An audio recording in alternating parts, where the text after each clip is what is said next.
আচ্ছা দেখো, মানে অধ্যায় 3-এর উদাহরণ 4 নাম্বার, অর্থাৎ 48 পৃষ্ঠার উদাহরণ 4 নাম্বারটা সবাই খেয়াল করো। এখানে কি বলছে? বলছে দুটি ক্যাপাসিটর, তার মানে এখানে ক্যাপাসিটর আছে কয়টা? দুইটা, তার মানে C1 এবং C2। আচ্ছা, যখন সিরিজে সংযুক্ত করা হয়, কিসে? সিরিজে সংযুক্ত করা হয়েছে, তখন মোট ক্যাপাসিট্যান্স হয় 0.03 মাইক্রোফ্যারাড। কি বলছে? 0.03 মাইক্রোফ্যারাড।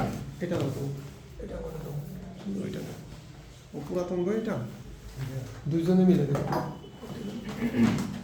ওইটা দুইজনে ওইটা দেখো। আচ্ছা, তাহলে দেখো এটা যে যে মানগুলা দেওয়া আছে সেগুলো আমরা লিখতে পারি দেওয়া আছে, হ্যাঁ লিখতে পারি যে দেওয়া আছে, দেওয়া আছে। বলছে সিরিজে সংযুক্ত করা হয় তখন সমতুল্য ক্যাপাসিট্যান্স বা মোট ক্যাপাসিট্যান্স। তাহলে মোট ক্যাপাসিট্যান্স কিসের ক্ষেত্রে? সিরিজের ক্ষেত্রে। তাহলে সিরিজের ক্ষেত্রে মোট ক্যাপাসিট্যান্স কি দ্বারা প্রকাশ করা হয়? সিএস দ্বারা। তার মানে আমাদের সিএস এর মানটা দেওয়া আছে। সিএস কত? 0.03 মাইক্রোফ্যারাড। আচ্ছা, এখন দেখো বলছে এবং প্যারালালে সংযুক্ত করা হয় তখন হয় 0.16 মাইক্রোফ্যারাড। তার মানে এই দুইটা ক্যাপাসিটর কিসে সংযুক্ত করছে? প্যারালালে। আচ্ছা, যখন প্যারালালের মোট ক্যাপাসিট্যান্স মানে কি আমাদের? সিপি। তাহলে আমাদের সিপি এর মানটা দেওয়া আছে। সিপি কত? 0.16 মাইক্রোফ্যারাড। আচ্ছা, তারপরে কি বলছে? প্রত্যেকটির ক্যাপাসিট্যান্স নির্ণয় করো। তাহলে ক্যাপাসিটর আমাদের কয়টা? দুইটা। তার মানে আমাদের কি নির্ণয় করতে বলছে বলো তো? C1 C2 এটুকু নির্ণয় করতে বলছে না?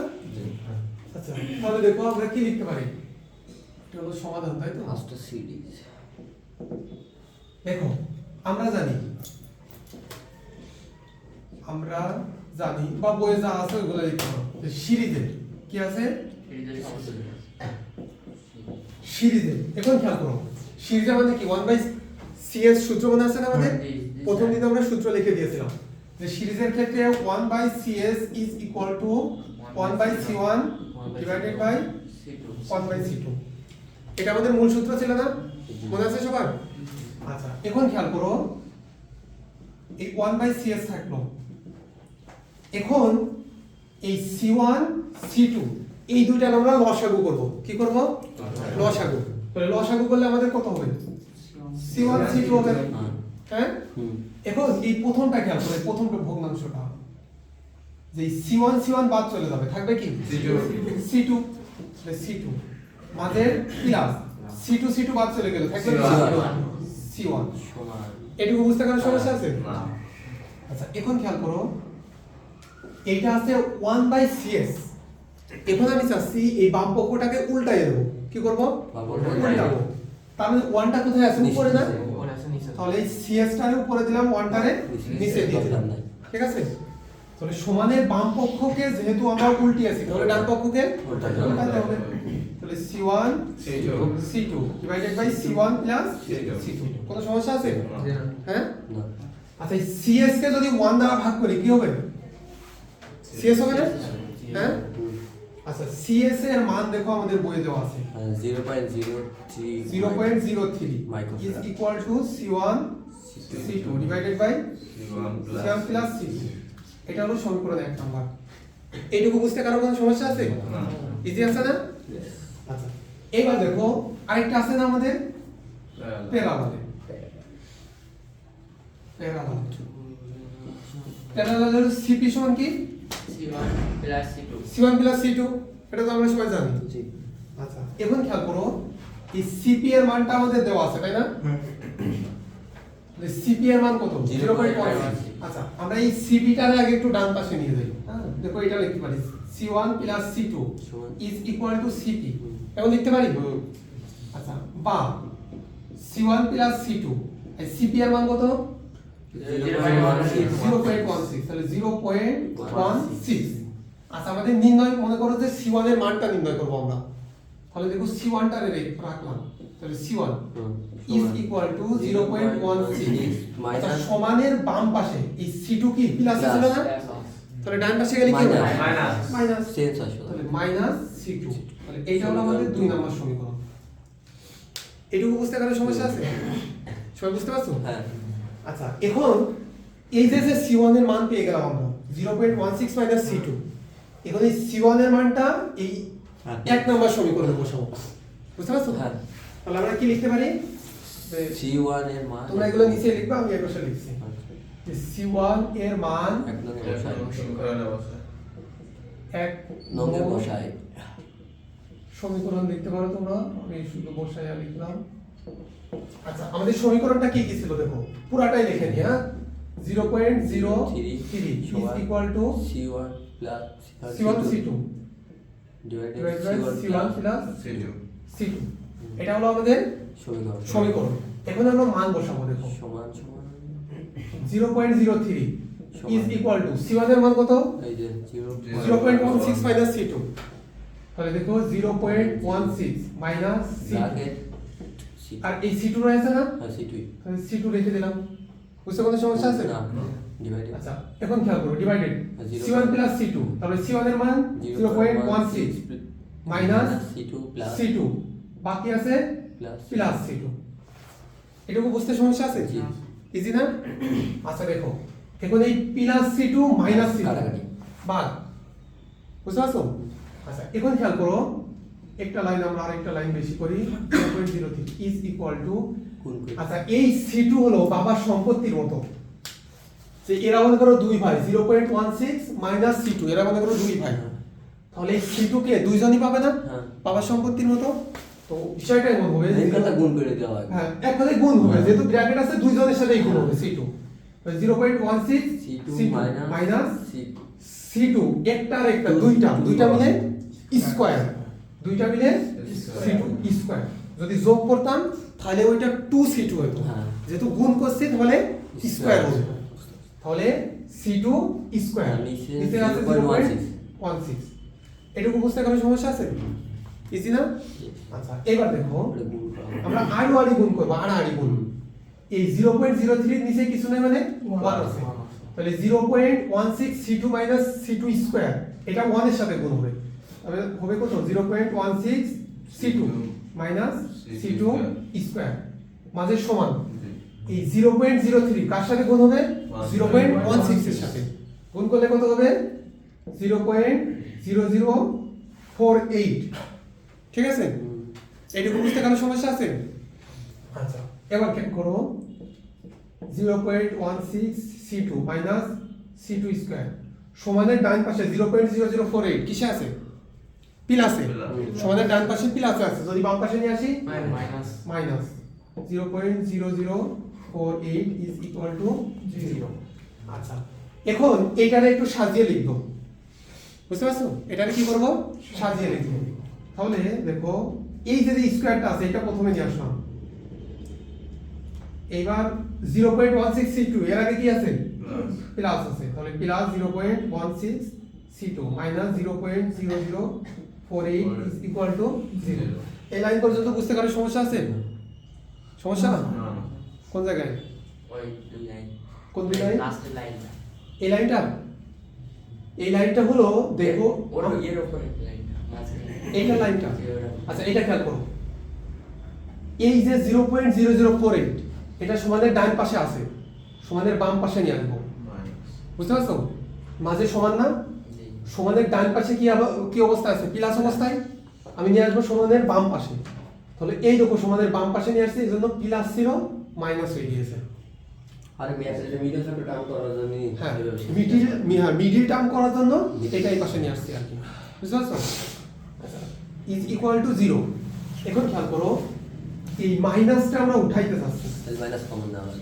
তাহলে হলো মাইনাস দ্বারা গুণ করে দেবো মনে করো মাইনাস দ্বারা গুণ করব দেখো মাইনাস দ্বারা যদি গুণ করি সি স্কয়ার যা ছিল তাই লিখে দিলাম আর লাইন বেশি করে হ্যাঁ এক লাইন বেশি করে তোমাদের বোঝানোর সুবিধাতে করছি তোমরা বুঝে গেলে তো এগুলো না করলেও হবে কি করলাম এই উপরের যে লাইনগুলা মানে উপরে যে সংখ্যাগুলো আছে বা যে মানগুলো আছে তাদেরকে মাইনাস দ্বারা গুণ করব আমরা হ্যাঁ তো এখন খেয়াল করো কি হবে মাইনাস মাইনাস প্লাস এই মাইনাস মাইনাসে প্লাস প্লাস c2 স্কয়ার আচ্ছা আমরা কি জানি যে কি হয় প্লাস প্লাসে কি হয় Minus. প্লাস প্লাস মাইনাসে Minus. মাইনাস প্লাসে Minus. মাইনাস মাইনাসে Plus. প্লাস এটা আমরা জানি না হ্যাঁ। জি স্যার এটা তো জানি তো দেখো তাহলে মাইনাস মাইনাসে প্লাস Plus. c2 স্কয়ার হ্যাঁ। এখন এই মাইনাস প্লাসে Minus. মাইনাস 0.16 c2 এই মাইনাস মাইনাসে প্লাস 0.0048 ইজ ইকুয়াল টু 0 এইটুকু বুঝতে গেলে সমস্যা আছে সবাই বুঝতে পারছো হ্যাঁ। আচ্ছা এখন খেয়াল করো আমরা হলো এই যে মিডিল টার্ম শিখছিলাম না জেএসসি তে শিখছিলাম আবার এসএসসি তেও শিখছি হ্যাঁ এখন মিডিল টার্মের যে নিয়ম আছে সেই নিয়মটা কি মনে আছে আছে স্যার এই যে আমাদের যে শেষ পদটা থাকে এটা কোন করতে হয় কার সাথে এই প্রথম পদের সাথে এখন এইখানে আমাদের কত আছে বলো তো কিছু নেই মানে 1 আছে তাহলে আমরা যদি এটা গুণ করি কত হয় 0.00480 হয় তো এখন এই গুণফলটা এমন দুইটা সংখ্যা দ্বারা মানে ভাঙতে হয় সেই দুইটা সংখ্যার যোগফল অথবা বিয়োগফল এই মাঝের এই পদের সমান হবে মনে আছে না আমাদের তার মানে দেখো সেটা এই মনে করে 0 কিছু নাই আছে আমাদের কত 48 কত আছে 48 এখন এই 48 রে এমন দুইটা সংখ্যা দ্বারা ভাঙো 8 যেন বিয়োগফল 8 না 0.12. আচ্ছা ওটা বাদ দাও তাহলে শোনো সেটা হলো মানে এমন দুইটা সংখ্যা দ্বারা ভাঙতে হবে যার যোগফল এবং বিয়োগফল এই 16 সমান হবে বুঝতে পারছো দেখো সেটা হয় 12 আর 4 Yes. 12 গুণ 4 4 বারো কত 48 48 এখন আমাদের যোগফল অথবা বিয়োগফল হওয়া লাগবে 16 সমান 16 কি আছে আগে আছে মাইনাস তাহলে দেখো -12 -4 কত হয় -16 হয় আমার কথা বুঝতে পারছো সবাই তাহলে -16 হয় তার মানে এই 12 আর 4 দিয়ে আমাদের কাজ করা লাগবে তাহলে খেয়াল করো যে আমাদের কি হবে এখানে c2 স্কয়ার মাইনাস 12. 12 তার মানে 0.12 Minus. c2 হ্যাঁ। হ্যাঁ Minus. Minus 0.04. 0.04 c2 Plus. Plus 0.0048 is equal to 0 তার মানে খেয়াল করো এই লাইনটা খুবই মনোযোগ দিয়ে বোঝার চেষ্টা করো আমাদের আগে ছিল 0.16 c2 তাই না হ্যাঁ। এইটা ছিল এইটারে আমরা ভেঙে লিখলাম 0.12 c2 আর 0.04 c2 তাছাড়া উপরের লাইন সেম আছে না শুধুমাত্র এই দুইটা আমরা ভাঙছি বুঝতে পারছো হ্যাঁ যে 0.16 থেকে আমরা বানালাম 0.12 এবং 0.04 বুঝতে পারছো আচ্ছা এখন খেয়াল করো আমরা কমন নেব C2. দেখো এই যে এই দুইটার মধ্যে কমন কি c2 স্কয়ার তার মানে এখানে দুইটা c2 আছে না তাহলে আমরা একটা কমন দিলাম তাহলে থাকলো c2 Minus. এখন মাঝের হলো মাইনাস 0. এখন খেয়াল করো এই c2 কমন নিয়ে নিয়েছি না তাহলে বাকি আছে কি 0.12 হ্যাঁ। বুঝতে পারছো তাহলে 0.12 আচ্ছা এখন এইখান থেকে আমাদের কমন হলো -0.4 আচ্ছা এখানে থাকে কি c2 Minus. ব্র্যাকেট নাই ব্র্যাকেট Minus C2. প্লাস মাইনাসে Minus. Minus 0.12 is Sure, equal to 0 বুঝতে পারছো হ্যাঁ। আচ্ছা এখন খেয়াল করো তাহলে আমরা কি লিখতে পারি বা c2 0.12 into c2 0.04 is equal to 0 এই পর্যন্ত বুঝতে কারো সমস্যা আছে যদি বুঝতে সমস্যা না হয় তো আমাদের মান নির্ণয় শেষ বুঝতে পারছো আর হালকা একটু বাকি আছে এইটুকু আগে সময় তুলে নাও এক লাইন বাদ আছে করে দিতে পারছ আচ্ছা দেখো এখন আমরা c2 এর মান নির্ণয় করব তাই না এখন আমাদের দুইটা আছে সেটা খেয়াল করো তাহলে আমরা কি লিখতে পারি যে এখানে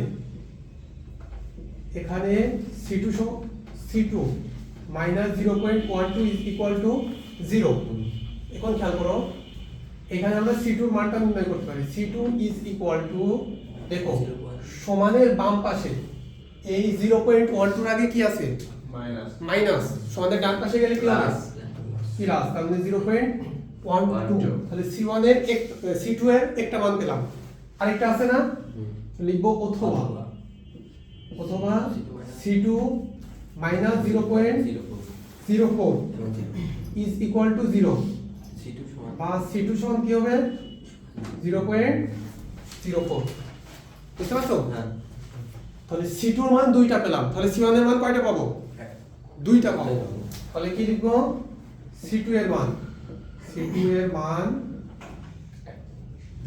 দুই এ বসাইয়া আচ্ছা সমীকরণ 2 আমাদের কি ছিল দেখো C1 is equal to 0.16 minus C2 C2 এটা সমীকরণ 2 ছিল না আমাদের হ্যাঁ আচ্ছা এইখানে মান বসাবো C1 দেখো সমান তাহলে C1 এর মান কত 0.16 মাইনাস আচ্ছা C2 এর কিন্তু দুইটা মান C2 সমান 0.12 এটা দিলাম 0.12 0.04 C1 এর মান 0.04 আবার C1 is equal to 0.16 minus C2 0.16 C2 এর মান কত 0.04 তাহলে মান কত আসে 12 বুঝতে পারছো তাহলে আমরা একটু মানে সাজিয়ে লিখতে পারি যে নির্ণয় মান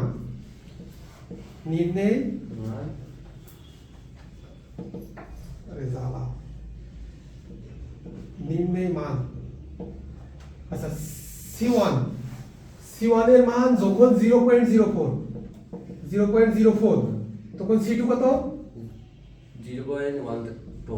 0.12 এবং অথবা যেটা লিখতে পারবো না লিখলেও সমস্যা নেই আবার যখন C1 এর মান কত 0.12 তখন C2 এর মান কত 0.04 তার মানে উল্টে গেছে শুধু আর কিছু না এটা আমাদের সমস্যা আছে কোনো সবাই বুঝতে পারছো না তুলে নাও ভিডিও অফ করে দাও